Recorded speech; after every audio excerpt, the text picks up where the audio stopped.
Well, there is one more thing. My sisters and I wanted to personally reward you for your heroic deed. Henceforth, this temple shall recognize you as the Agent of Dibella. An honorific title reserved only for the goddesses chosen, and one that comes with many desirable perks. Your timely appearance during our moment of need made it clear that she guided you to us. Not only that, but your alluring visage also stands out among the pilgrims who step foot in here. Every curve on your body is elegant and enticing, sculpted for perfection, akin to Dibella's statuary. We've long been waiting for the arrival of such a soul who embodies Our Lady's grace. Someone who would be a worthy bondmate for the Dibellan arts. The Dibellan arts is about making love, not indulging in debauchery. That's a common misconception among the uninitiated. But one mustn't confuse the two, for love strengthens our divine tether to Dibella, while lust fills the domain of the Daedric Lord Sanguine.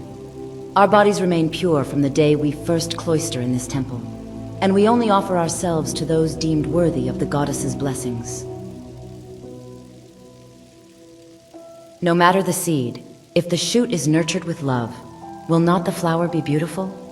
Dibella asks us to open our hearts to all forms of love. Who's to say that a fleeting encounter cannot be as amorous as a long-standing union? For us priestesses, our purity is but the mark of love yet to be realized, while our bodies are fertile ground that the goddesses chosen must sow. Wonderful. Should you ever need pleasure and comfort, this temple is at your disposal. Now, allow me to be the first of my sisters to satisfy your deepest desires, Agent of Dibella. Make love to me, and I shall reveal to you the beauty of the Dibellan arts. Good. Let's go.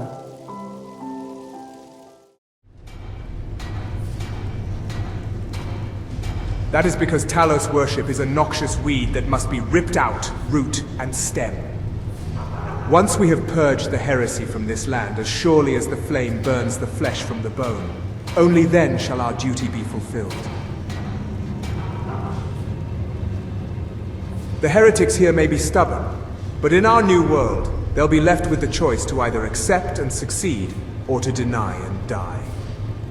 Those who remain as blind sheep will be slaughtered by our blade. Unlike them, it is fortunate that you instead chose to rise above the flock.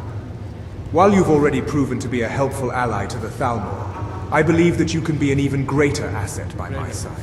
How is the Reach faring against this forsworn menace?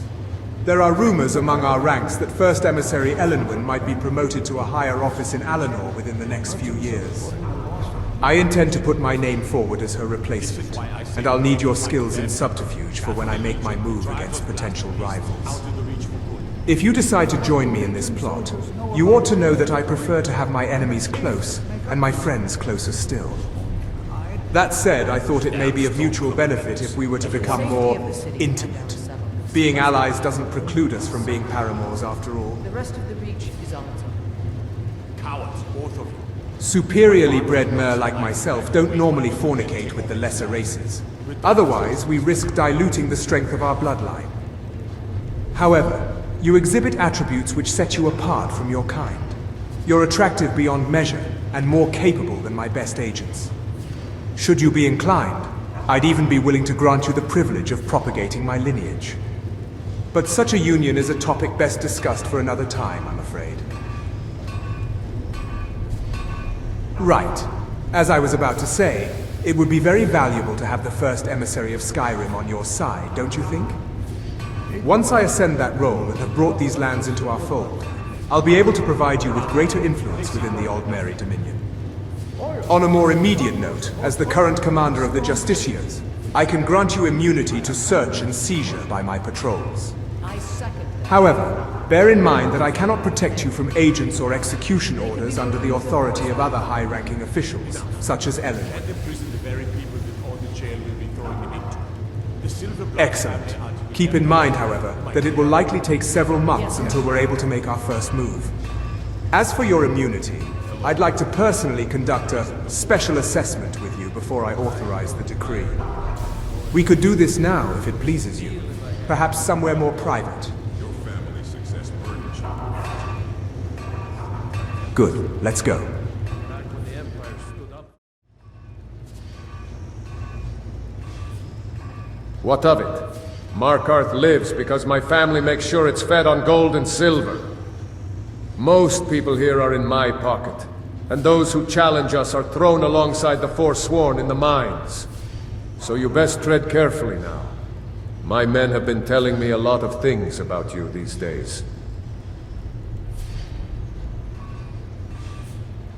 I hear that you have a dangerous habit of involving yourself in my family's interests.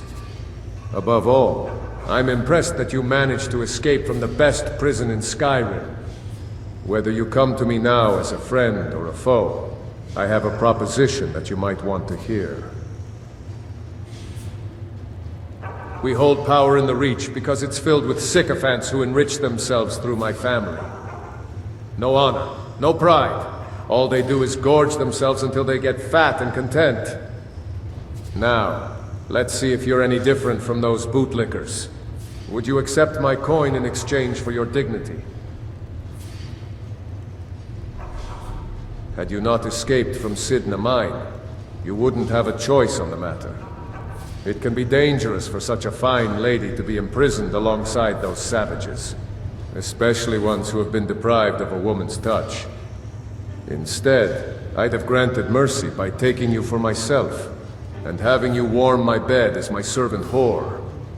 Not to mention, I bet there's nothing that cuts those damned Thalmor more deeply than seeing a Nord own a knife-eared wench. My ancestors brought everyone in this city under our heel.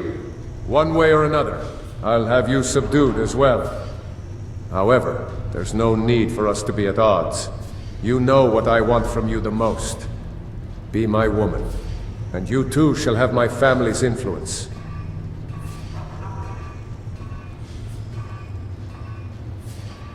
Oh, you're a spirited one, aren't you? I like women who can put up a fight, but I'm sure you'll be begging me to bend you over soon enough. Good. Let's go.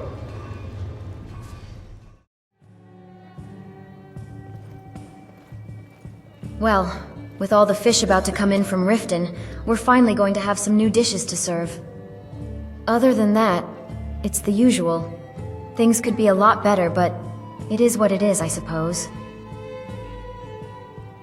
Aside from my parents constantly bickering, I feel trapped here. All I ask is to be able to go where I want to go. But my father thinks he has the right to control my whole life.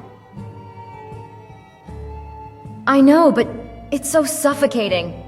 As I grow older, my father only becomes more controlling. It wasn't always like this, but now I feel like I'm wasting my life. What if I'll be stuck working here forever? What if I don't find a husband? All of this makes me so angry. At this point, I just want to get back at him. Maybe you can help me with that? You're a daring adventurer, right? Well, now's your time to sweep this damsel off her feet. Bed me in one of the rooms, and make me moan at the top of my lungs. My parents clearly don't care about the patrons hearing them yell. So let's see how they like the sound of their daughter getting plowed instead. Oh, he'll be upset, that's for sure. But you'll talk to him about it, won't you? Show him that he doesn't have control over me anymore.